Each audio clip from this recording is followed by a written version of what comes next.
Good evening, everyone. Welcome to Windows on the World. We had a great show last night. Check that one out. It's in the archive, really on our YouTube channel only, but I am going to upload them to other places. I had a bit of a look at that brand new tube, but it's not very good. Probably go back to BitChutes. But we're going to have a bit of an upbeat show tonight, if that's possible. And we're going to talk about gaslighting by the media and also the World Health Organization, the background to the current pandemic. Where did it come from? Well, it actually came from, guess what? Plans that were laid out a long time ago. Yes, the reason everything is happening the way it is now is because of documentation from the past, and we've been outlining this for many years. I always like to present the evidence for what I'm talking about, which does distinguish us from other people in this sort of media. And I've been laughing a bit today because I've been watching some of them online. You know, these speculators who say they've got information from Trump and things like that, and that the cabal are going to fall. Well, we do need to see some evidence of that. And although there is some evidence in favour of some of these claims, it's not usually the people who are making them that have the evidence. So welcome to the show, everyone. And we're going to have a good one. We've got Eddie from Kentish Town here, and we're going to get into some really interesting stuff and hopefully give you a bit of a laugh as well. Join me, Mark Windows, for Windows on the World live every Sunday, 9 to 11 p.m. GMT. Check out our archive and programme stream at windowsontheworld.net. So yes, last night's show on negative entities, the presence of other worlds, with Jerry Marzinski, plus special guest George and Sherry Sweeney. Do have a listen to that. It's in our YouTube archive while that's still there. As I said, I am uploading them to other platforms and probably will do in the future. But I was very pleased with that. Somebody actually made a comment today that by putting out this stuff about interdimensional kind of intervention by negative entities and talking about the psychiatric industry, what it is actually for and what it presents itself as, which are two different things, that I was laying myself open to be maybe attacked because it was all a bit esoteric. Well, the thing is that I've been attacked for everything I've been putting out, especially when I expose things that are absolute fact. For instance, when we went up to Fairborn in North Wales to introduce them to the world's leading expert in sea levels so they didn't have to leave their village, they didn't have to be decommissioned. We were absolutely lacerated by the local press who had all of the information that I was presenting. And it doesn't matter what you say to these idiots, they still demonise you because it's not the agenda. What? The big conspiracy theory? Well, actually, there is a big agenda. There is a big new society. And we've been talking about that for a very long time. I'll give you a great example now because we've got this article from The Sun today. Now, this is absolute gaslighting of the public. Death is all around. Tearful nurse zipping up body bags begs public to follow COVID lockdown rules. Now, she looks about as credible as any of these people that you see in the papers. In other words, she looks like just someone who's been put in there from a photo agency. I haven't looked her up to see if she's on Facebook, but apparently this nurse is called Amira Sheikh. She's 28 and she's spoken out about having to zip up body bags of her fourth patient in 2 days. Well, actually, people die in hospital all the time, so I suppose it depends what your role is in the hospital. She said, each day is as bad as the next. Some days it's so intense. You feel so sick inside that you can't even bring yourself to drink a glass of water. Well, that's a bit of predictive programming as well, isn't it? Because you're not meant to drink water these days if you go into hospital. Have you noticed? I mean, I smashed my arm up so badly a few years ago that it was in about 100 pieces. And the first thing they said is, don't drink water. Well, I thought, well, I'm a bit dehydrated, so why not? But it goes on to say, now, these clearly, in my opinion, are not her words, okay? It says, please don't break the rules. I have worked overseas in less developed countries where they don't have the resources like we do. And what is going on right now reminds me of those experiences. Of course, none of these experiences will ever be heard and probably don't exist. She says, I don't sleep anymore because the nightmares are too much, she told the Mirror. Well, it says that she's worked in the NHS for 12 years. She says, as healthcare workers, we have to suspend judgment. Some people are very lucky not to have experienced COVID. Now, get this. You're going to love this bit of communitarian claptrap. They need to realise the world doesn't revolve around them. Other people are living in this world too, and many have died because people chose not to wear a mask or wanted to hang out with their pals. Any foundation evidence for that? No, I didn't think so. But it says basically in the UK yesterday, the overall COVID death toll hit 80,000. Well, we are not seeing any reliable data. We've been looking at it for days on end, and it's very, very difficult. But up to 2,000 people a day die in the UK on a normal day. And newsflash, news just in, today has just been a normal day. But basically what this is communitarian guilt shaming and lying on a level that we've never seen before. And that is what I find completely sickening about this, the constant gaslighting by the media. And she goes on to say this virtue signalling, probably non-person who doesn't exist or is an actor and didn't say it if she indeed does exist. She says, none of the people from anti-lockdown groups will ever zip up a body bag in their lives. Well, that's very presumptuous, isn't it? Because, maybe they will. But never mind. That I just thought I had to bring that up because it's one of those sickening things I've seen, yeah. It's very, very typical of what's going on at the moment. We've got some great stuff in the show tonight, actually. I'm going to get on to some other stuff soon. I've got Eddie here from Kentish Town. Now, Eddie, just before the show, we were talking about work experience and what's happening to people when they try and act as though we are still living fairly normally. And you related some stuff to me as far as your work goes. And I think the listener might be quite interested in some of those experiences that you've had, i.e. the way that you get demonised for going into work and the regulations that are being put in, which obviously are getting put in everywhere all over the country. Yeah, it's a sort of creeping thing that's happening. It seems to start quite simply, and my own experience is to try and just go and work and just to try and keep things quite level and show people that you're coming in and trying to work, in my case with some students and whatever. But last year early on, the thermometer was introduced, this sort of thing that they point at your forehead. And you think, well, that's okay, we'll see where it goes. But then several weeks later, this thing was installed on the wall that tells you, temperature okay, please wear a mask. And so you say, that's a face scanner as well. Oh, no, it's just doing the temperature. So the next thing is they're installing it, and they're going, oh, yes, it is scanning your face now and the temperature. So it just creeps in more and more. Anyway, in the holidays now, we've been told that the only way to get in the building now, which there's no one in the building, it's trying to keep the energy up of an empty building, the only way to get in is to do a COVID test now. So it's just this hiring the bar all the time, and in this case it's just pushing against anything that's positive in the building, and that's what you're kind of fighting against, really. It's just quite saddening, really. Yeah, I mean, it's quite interesting what you brought up there, because I was reading biometricupdate.com. Read it and weep, by the way, if you want to know what's in store for you and how this is being perceived, because the biometrics industry is a massive growth industry. And they're now saying that they have cameras that can detect your face even if you're wearing a mask. So I think that kind of plays into what you were talking about there. I mean, we talk about the solutions to all this. Not many people do.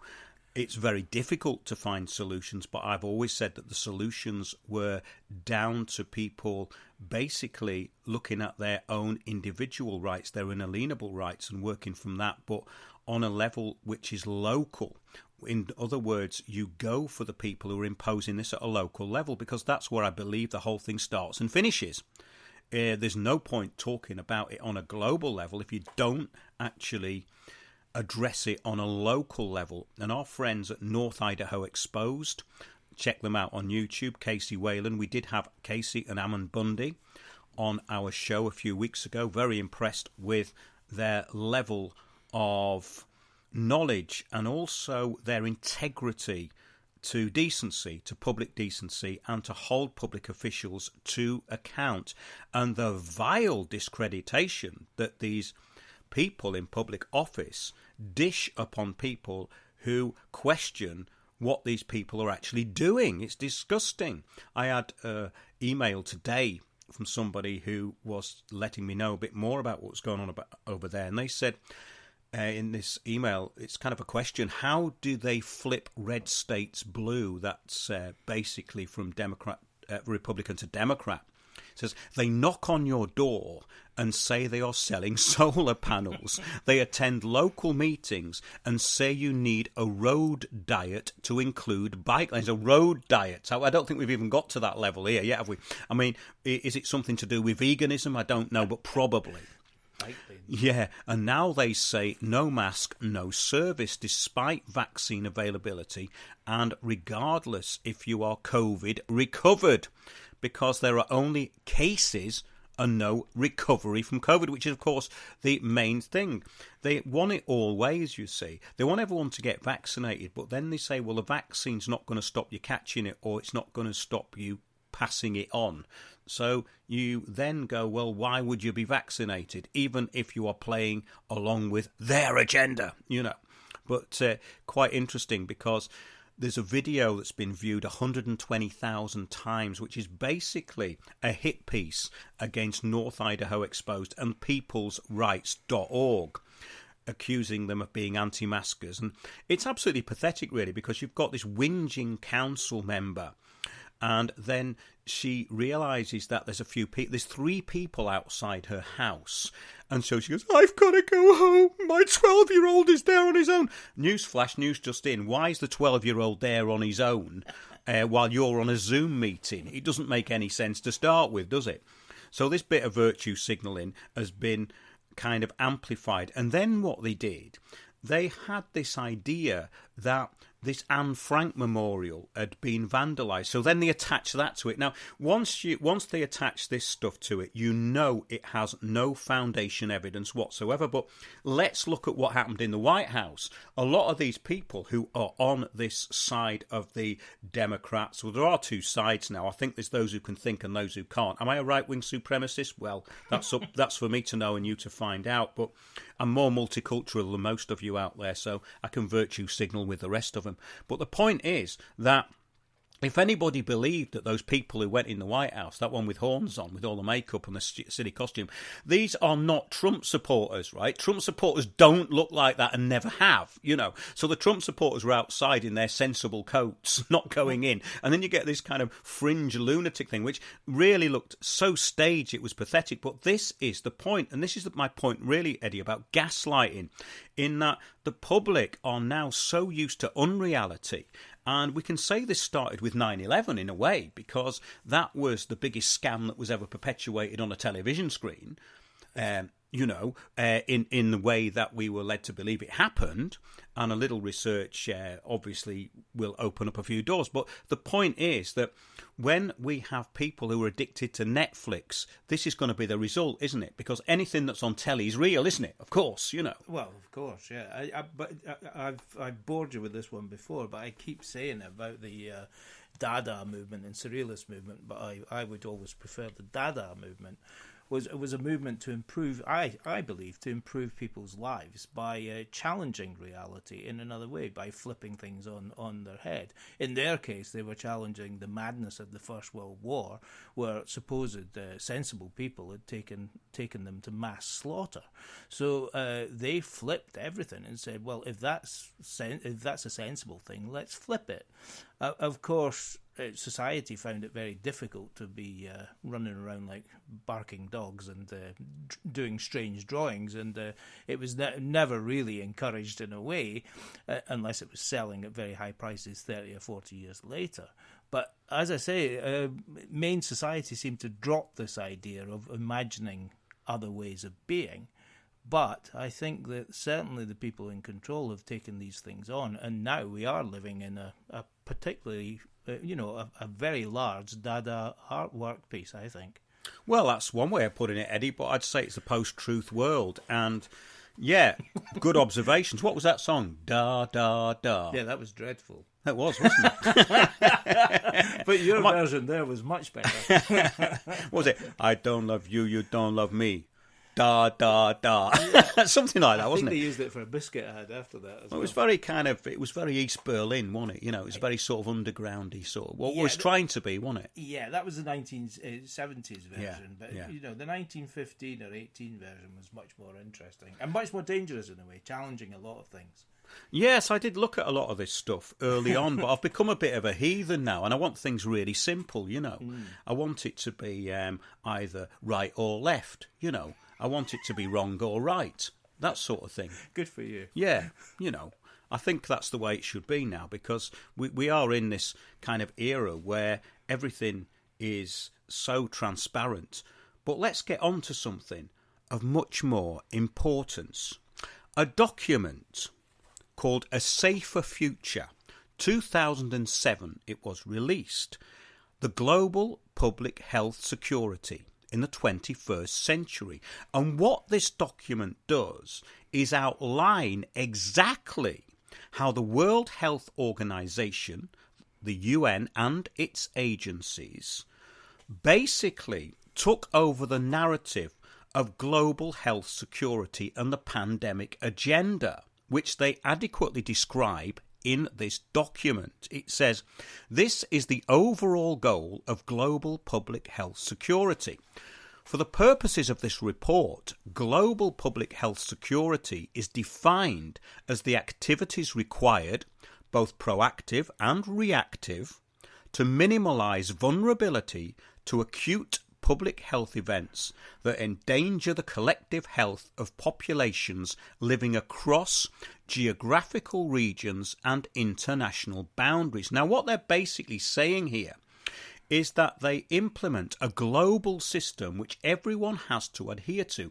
And one thing they reiterate in this document all the time is that countries will be basically coerced into cooperating if it is deemed that they have anything like what could be, possibly, the beginnings of a pandemic. They are made an example of. So hence why we get the Centre for Disease Control going in with their Special Investigations Unit and finding SARS-CoV-2.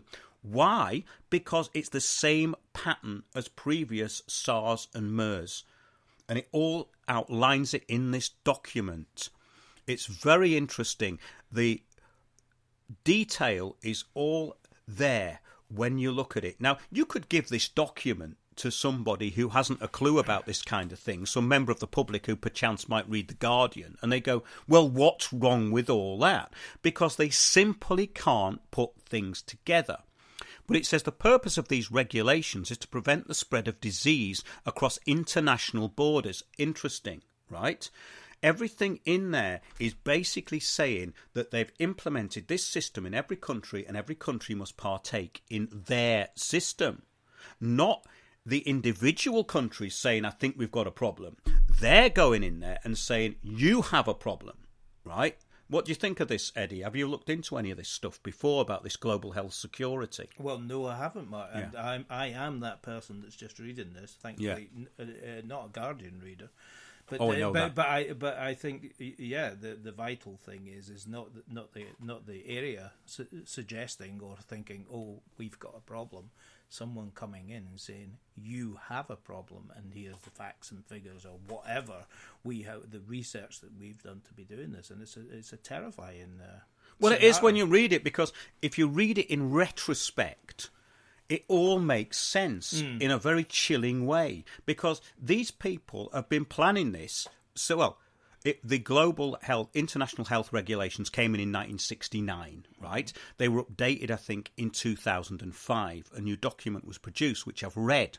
But it says they are a vital legislative instrument of global public health security. Now, this is a strange word salad, yeah? Global public health security, not global public health, security, which means surveillance, which means systems, which means monitoring, which means tracking. And it clearly says that in this document.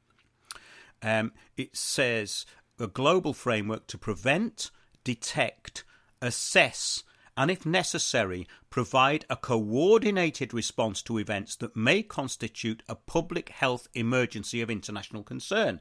Now, bearing in mind, they've already said that each country will be basically accountable and held accountable by the World Health Organization and their agencies, and it's up to them to go in and tell them they have a pandemic. Okay, so you can see how it's all happened, can't you? It's absolutely obvious. Can I ask when this was written? Yeah, 2007, this one. This is 2007. Yeah. Right.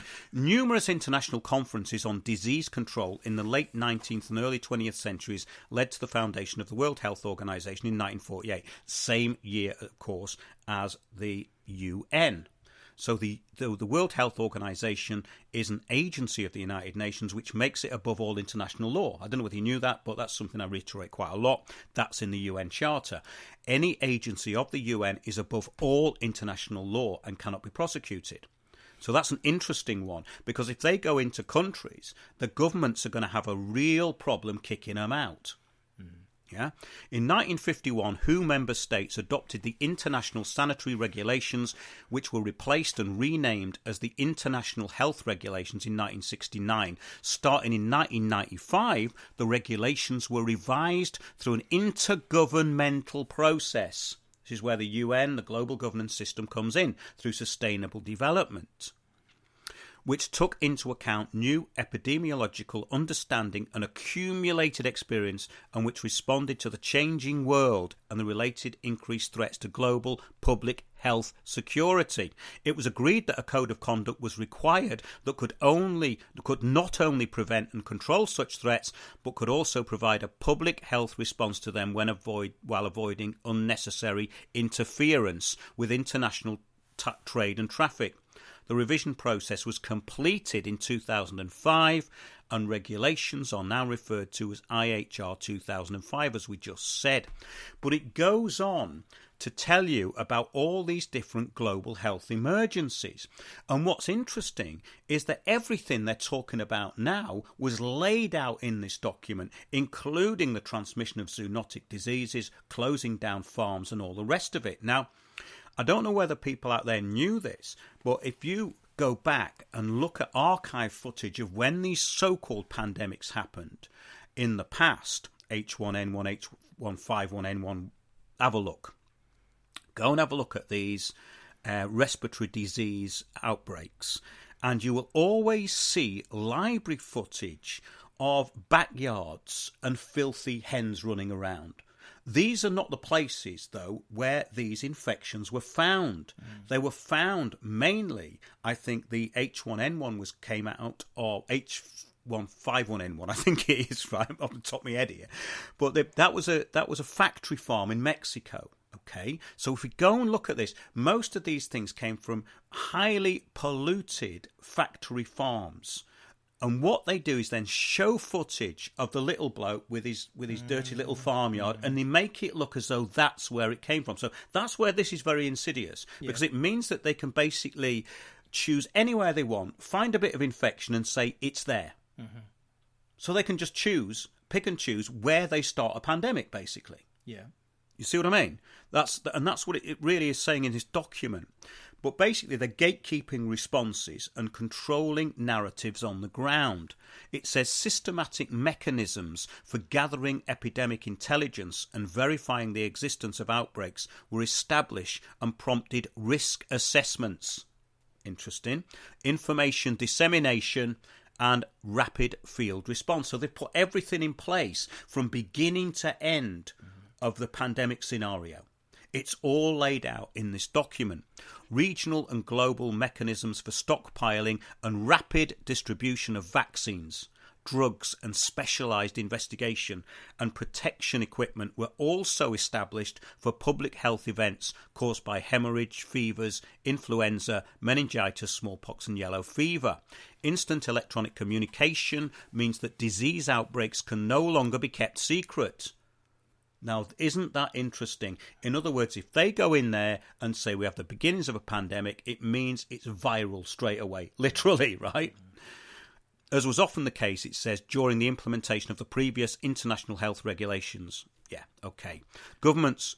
Were you going to say anything? Well, just obviously... Please interject, because just obviously hearing what you're reading as well. I mean, it does put you in mind of before you had to go to all this trouble if you wanted to invade a country or cause trouble in the country, bring in the military or try and get people on your side to say, yeah, we're going to go and sort this dictator out, this person out, or this bad bunch of people out.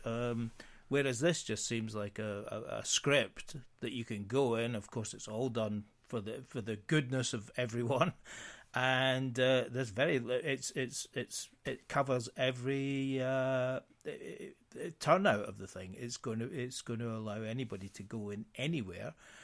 They can claim that they have this the material there that is putting putting the world at risk and across borders and everything. I mean, you don't have to then start bombing the hell out of a country. This is the new form of bombing, I think. Silent weapons for quiet wars, basically. So we are in a third world war at the moment. But what is really interesting about this is that I've looked at all of the information about this outbreak of SARS-2, and it fits exactly what's in this document. Now, the thing is, most people who do not put two and two together will say that's a conspiracy theory, because when they will look at this, they won't see what we're seeing, which is unfortunate.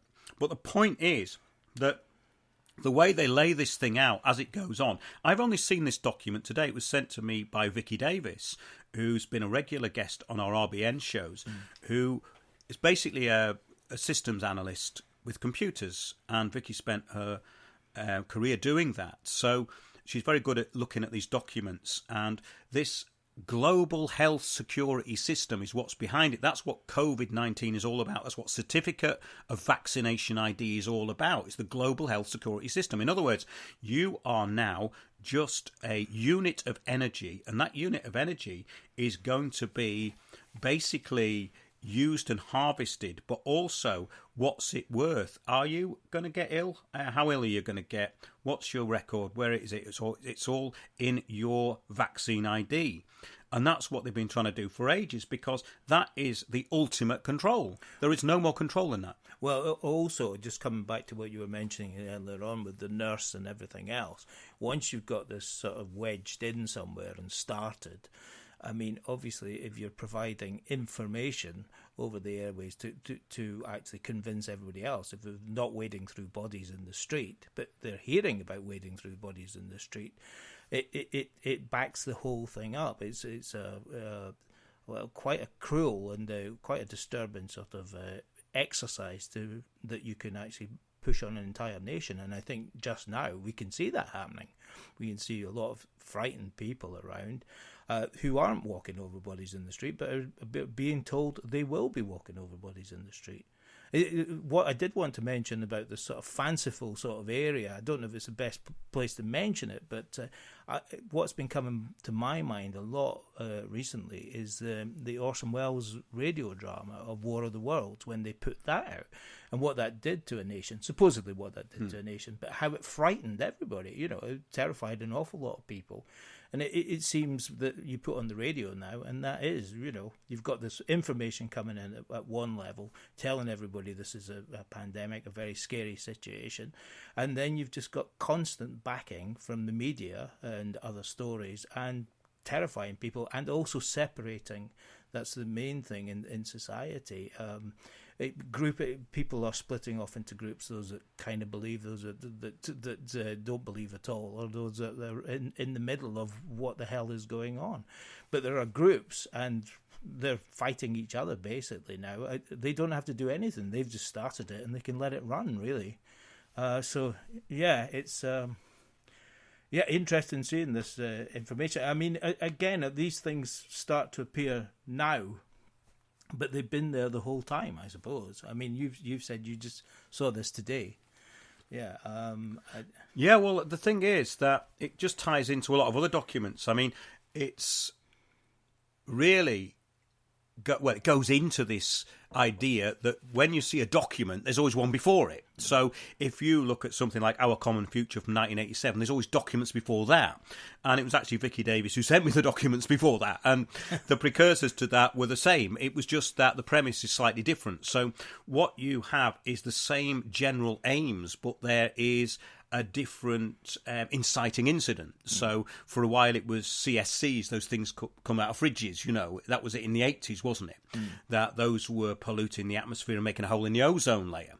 Then they moved on to the climate change agenda. Hooray. And people don't realise that the environmentalists have been 100% used in this, because it was people, these extremists like Dave Foreman of Earth First in the 70s, who basically said they wanted to reduce the world's population to less than 1 million, and we should do it. And of course, billionaire philanthropists and people like, of course, Maurice Strong, though, hey, that's a good idea. We can make a few quid out of this and we can control everyone. What more could we ask for? And this is the point, that people don't understand governance systems. This is about a system of control. It's nothing personal, it's business. The world is being run as a business. And I'm sorry, but you're not involved in it, Also, there's too many of you, and we're going to get rid of you. And that's what really all this is about. But when you see what they've done here, they've given themselves that ability to go to what you were saying about the nurse. They have given themselves that ability to put this into the media. That's what they're saying. They're saying we control the outbreak from start to finish. That's what this document is all about, controlling the narrative of public opinion and controlling the information at a local and global level through local agencies and through what we have now in the UK, for instance. Public Health England has been usurped by the Biosecurity Centre. So, wait a minute, these are corporate sound things. We've got these global governance steering mechanisms like SAGE, and there's another group that advises them, which I mentioned last week. And what they're doing is they're basically controlling public opinion through psychological warfare. But they're doing it openly. And they're saying, well, they're not worried enough. What we're going to do about it? Ramp up the masks, ramp up everything else. The other scary thing about this mention of control is there seems to be, once it's set in motion, it seems to just take on a life of its own. I'm sure it's being prodded and coaxed along in certain areas, but you can see it taking off and just going off in certain directions that just back up the narrative all the time. That there's maybe no evidence there, but if you've got people screaming about it and doing the heartfelt stories 24/7, and you're not actually putting a foot outside the door because you're so terrified, you're going to be taking this all in. How much of that is now on autopilot? I don't really know, but. I was going to. Can I just mention the program last night? Because what I thought was fantastic about the program you put out last night was this intelligent discussion that was going on. Really interesting. I think someone did mention accused of possibly being esoteric or something. Was it? Well, no. It was actually someone who's very good on his comments about the show, but he says, I fear this could be used to undermine you. But the thing is that everything's used to undermine you. It doesn't matter what you do. So I don't think that matters. I mean, also we've got Jerry Marzinski, 35 years dealing with people who were absolutely psychotic in secure mental institutions. One of the biggest mental institution in the US, which was 10,000 people, the size of a city, Milledgeville in Georgia. And he's been through everything with those patients.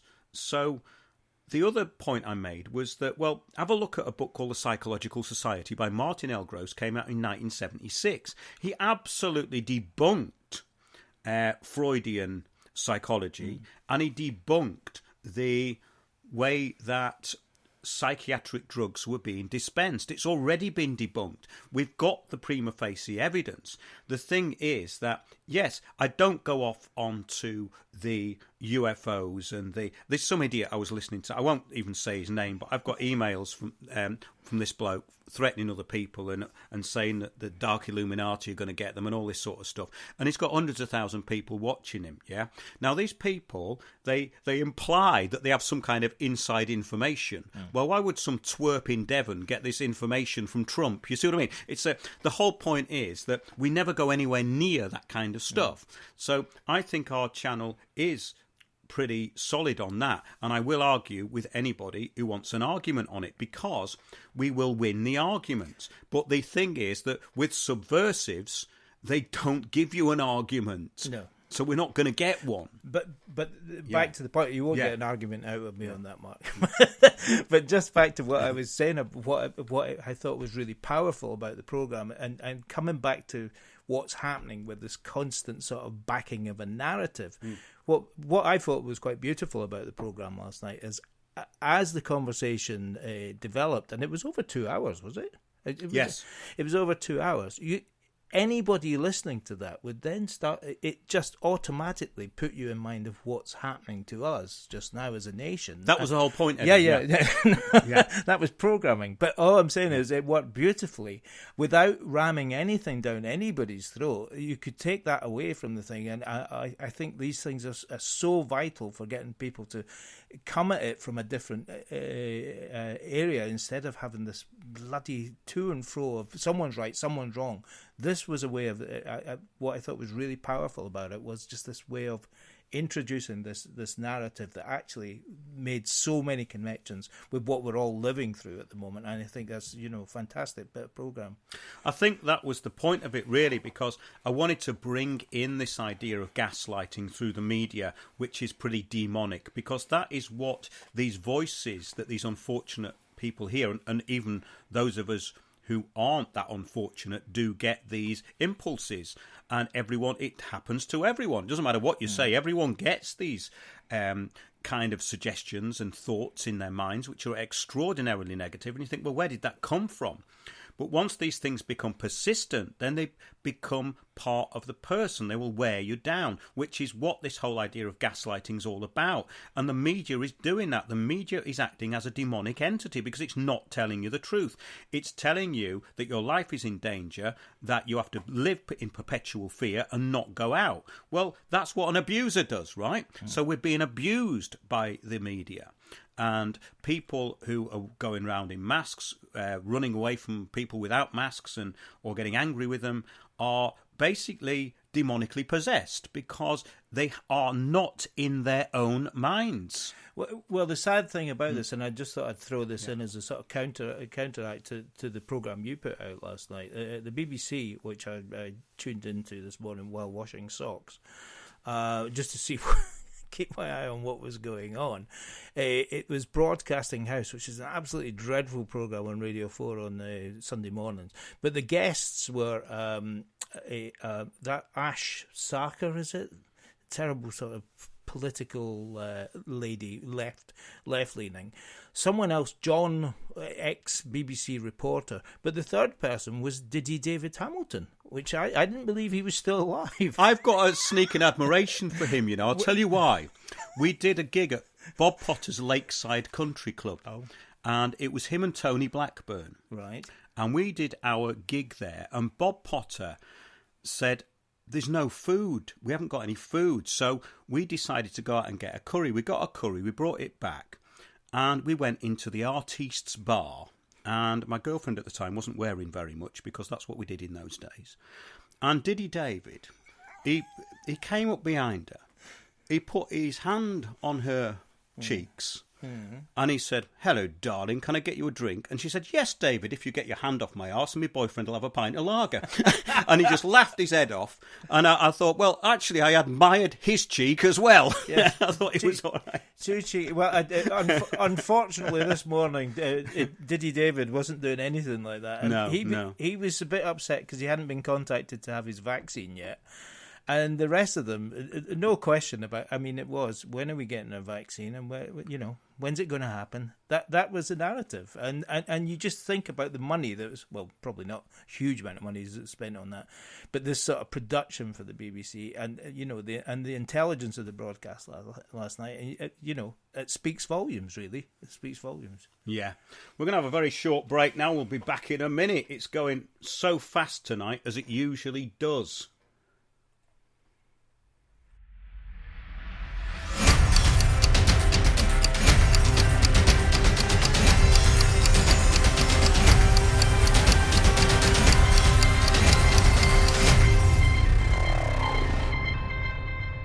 I suggest, therefore, that this be sold not through a democratic process. That would take too long and devour far too much of the funds to educate the cannon fodder, unfortunately, which populates the earth. We have to take almost an elitist program that we can see beyond our swollen bellies and look to the future in time frames and in results which are not easily understood, or which can be, with intellectual honesty, be reduced down to some kind of simplistic definition. Join me, Mark Windows, for Windows on the World live every Sunday 9 to 11 p.m. GMT. Check out our archive and programme stream at windowsontheworld.net. Ah, fantastic stuff, actually. That little clip was David Lang, a Montreal banker in 1992. I've played it before. Some people might have heard it, but if you haven't, that was at the Denver, Colorado conference, part of the Rio Earth Summit.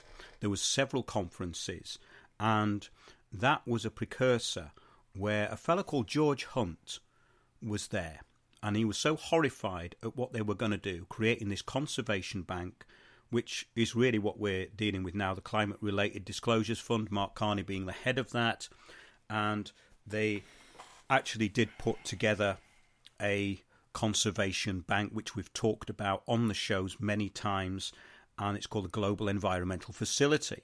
Now, the reason that's interesting is because these people were really talking about the public as cannon fodder, and also when he said we need to bring it down to some kind of simplistic definition, that's exactly what has happened since. That's the whole point of steering groups. That's the whole point of elite think tanks. That's the whole point of SAGE. That's the whole point of the intelligence services, to bring things down to white supremacist if you don't agree with us. All of this is simplistic, and the simplistic analogy he was talking about was sustainable development, which is really, in effect, a mass depopulation agenda, and the closing off of everything which we used to call the commons, and the closing down of everything which we used to call our rights and our freedoms, and our ability to engage in commerce. That's what they were talking about in that little clip, and have they achieved it? Well, very nearly. I want to get back to this paper now from 2007 about global health security released by the World Health Organization. It says governments previously were unwilling to report outbreaks because of the potential damage to their economies through disruptions in trade, travel and tourism. Well, they've certainly made up for that since, haven't they? In reality, rumours are more damaging than facts. Well, I don't know what to say about that. I mean, the barefaced cheek is unbelievable, isn't it, really? Trust is built through transparency. Oh, God. Well, we can see right through them, so I suppose they're right. And trust is necessary for international cooperation in health and development, where countries are unable to achieve prevention and control by themselves. It means providing rapid, expert, international disease surveillance and response networks to assist them. Can you see what's happened here? Yeah, quite a lot. Read that. Expert, international disease surveillance and response networks to assist them what? To assist them in finding the next pandemic, which the CDC did in Wuhan with their special investigations team. But they didn't find it because it was never isolated and it was never discovered. So it doesn't have to be. That's what they're saying here. That's what's so sinister about this document to me. Because if you look at it in retrospect as to how they've done this and the previous ones were really just a dress rehearsal for this. In 2006, I think it was, there was an actual pandemic declared at level 6 by the World Health Organization, which was never rescinded. And I thought, why haven't they rescinded that? No one noticed. So they've been playing around with this for a long time. It says making sure these mesh together into an efficient safety net. A safety net for them.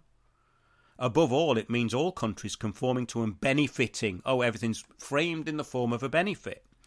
It says this was extended in 2006.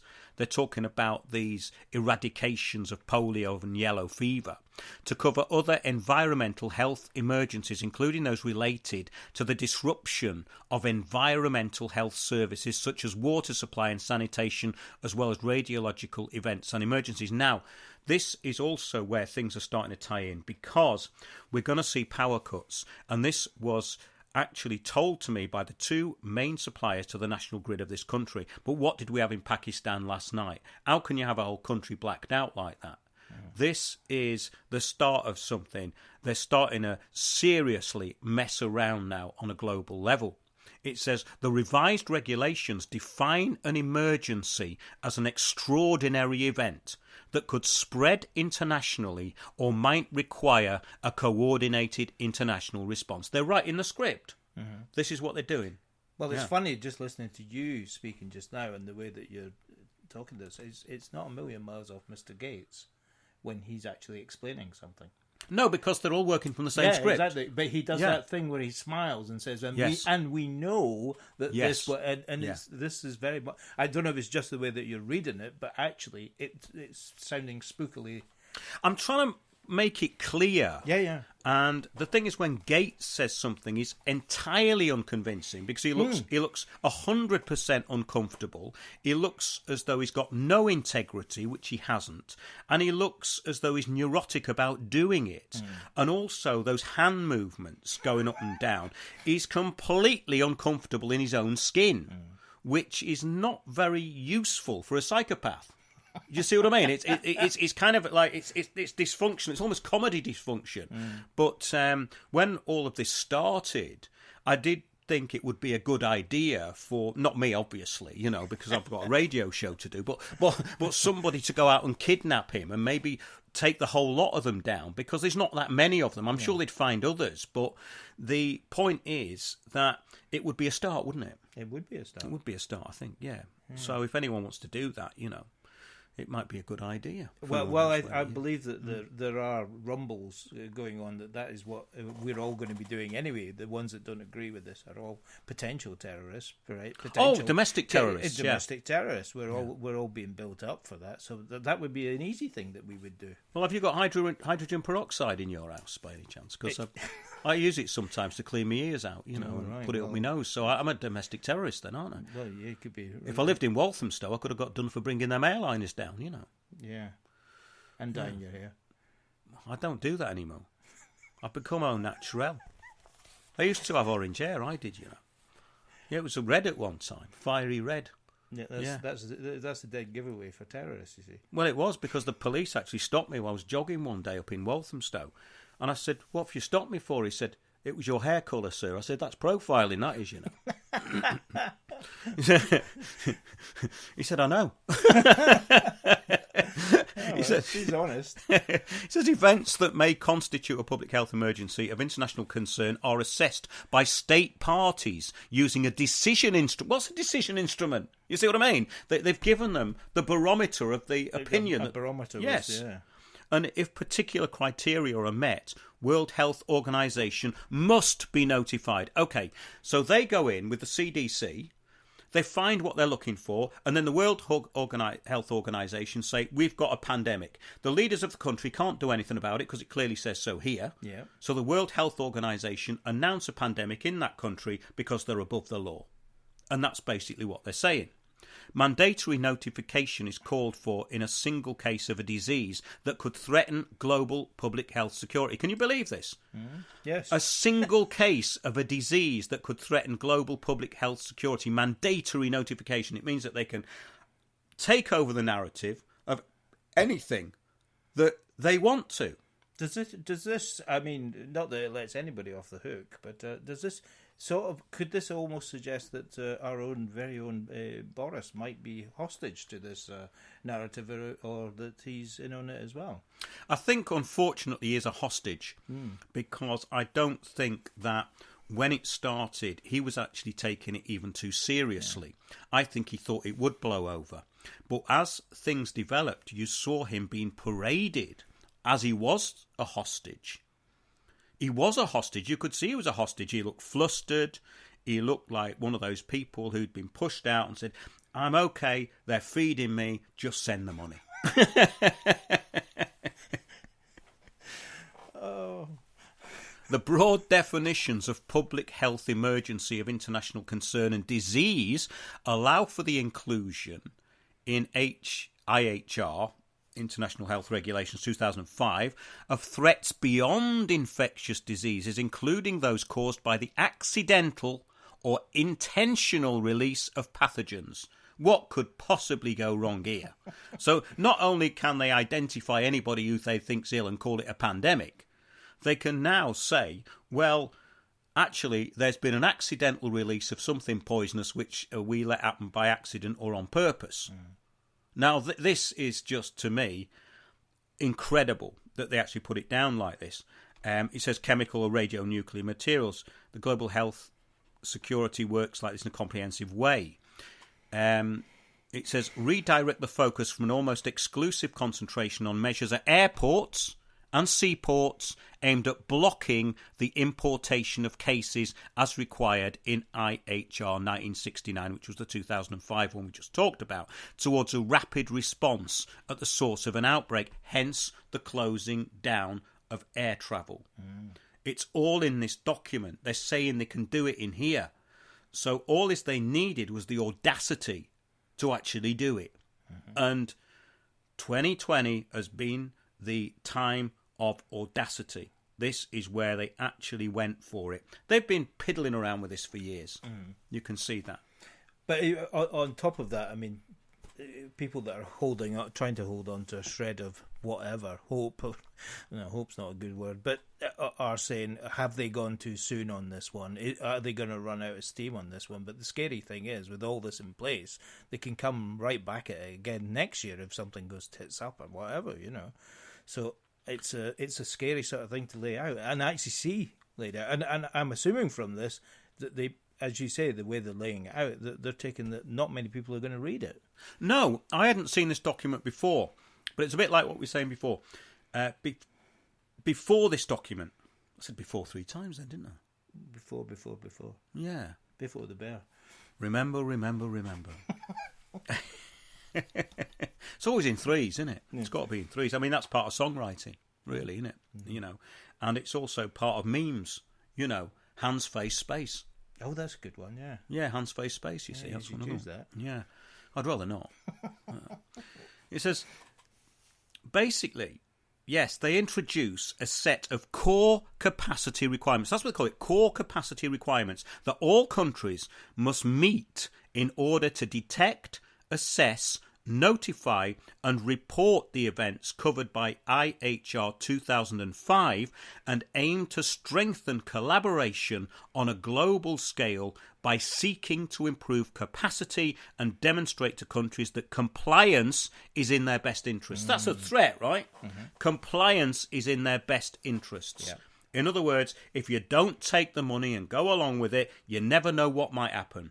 You may find that you have a chemical attack in a large city. That's basically, in my view, what they're saying. Yeah? It's a direct threat. That's an open and direct threat to demonstrate to countries that compliance is in their best interests.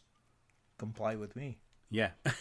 Comply with me. Come fly away. It's like Frank was in the room. I wish he wasn't.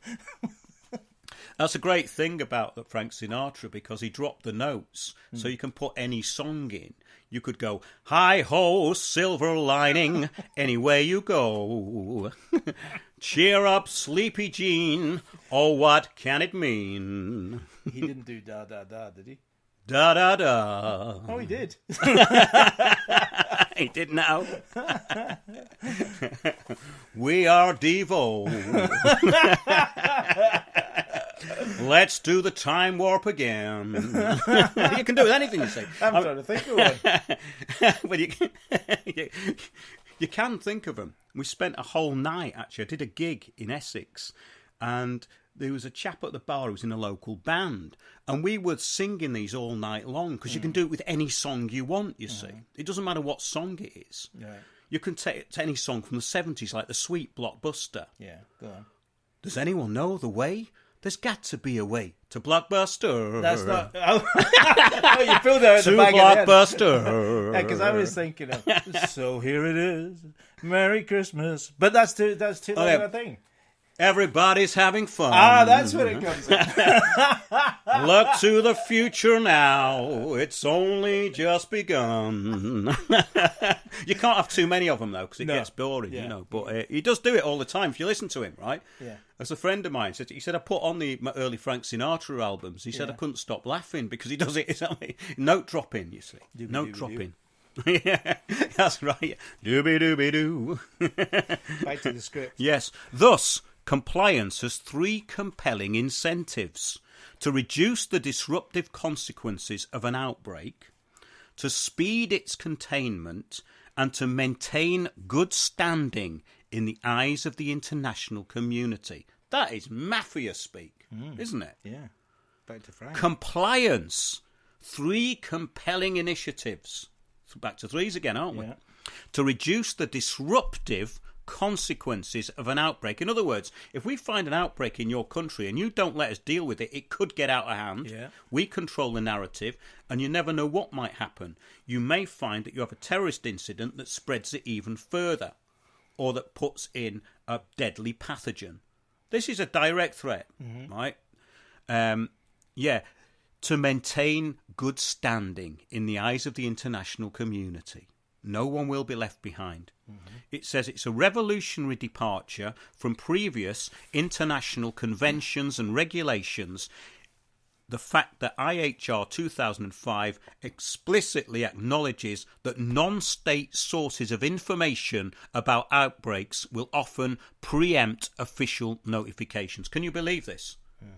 That is outrageous. That's saying that the country's own news agencies are secondary to these people. The World Health Organization. I hope people are taking this in out there. I know we're having a bit of a laugh about it, but, you know, we're suffering from post-traumatic stress disorder in North London, you know. Yeah. I mean, it's getting worse and worse every day. They're asking you if you've got a mask if you go into Aldi. It can't get any worse, can it? Where countries may be reluctant to reveal an event to their territories, the World Health Organization is now authorized to take into account information sources other than official notifications. The World Health Organization will always seek official verification of such information from the country involved before taking any action based on the information received. Well, that means nothing after what they've said. Yeah. It means nothing after what they've just said. Then they go on to even with reliable operations in place, other influences on public health programs can have lethal and costly repercussions. Such was the case in August 2003 when unsubstantiated claims... they've decided they're unsubstantiated, have they? Originating in northern Nigeria, that the oral poliomyelitis vaccine... OPV, was unsafe and could sterilise young children. It led to the suspension of polio immunisation in 2 northern states and substantial reductions in polio immunisation coverage in a number of others. Now, the thing is that they're saying that was unsubstantiated. Well, if you actually look at the official documentation or you listen to what these people say who run these countries, they say, no, we kicked them out because that's what they did. Yeah. Now, this is very, very subversive. The result was a large outbreak of polio across northern Nigeria. I wonder if it was that to punish them, do you think? Possibly. It could possibly... I'm not, it's conspiratorial angle there. This outbreak eventually paralysed thousands of children in Nigeria and spread from northern Nigeria, it says. Then they go on to the zoonotic disease threat. Now, this is interesting because we're hearing this all the time, from the minks to the latest things with cattle and all the rest of it, and it goes back to BSE and all that stuff. It says the problem of microbial adaptation, the use and misuse of antibiotics, and zoonotic diseases such as human bovine spongiform encephalopathy, BSE, and Nipah virus is discussed. The history of Nipah virus emergence provides another example of a new human pathogen that originated from an animal source. Does that sound familiar? It does sound very familiar. It's bat soup. Bats. Do you remember that? Bat soup. Yeah. What was that Rolling Stones album? Goat Said Soup. I don't do the Stones somehow. Don't you? I'm sorry, Mark. Don't you? Don't you? Don't do the Stones. That's okay. Sorry, Mark. It don't matter. That's all right. It's all right. Yeah, what's the matter with you, man? You know. Yeah, neither do I anymore. They're so bloody predictable these days, aren't they? They have done that anti-lockdown thing, though, haven't they? No, it wasn't them. I thought they were all for it.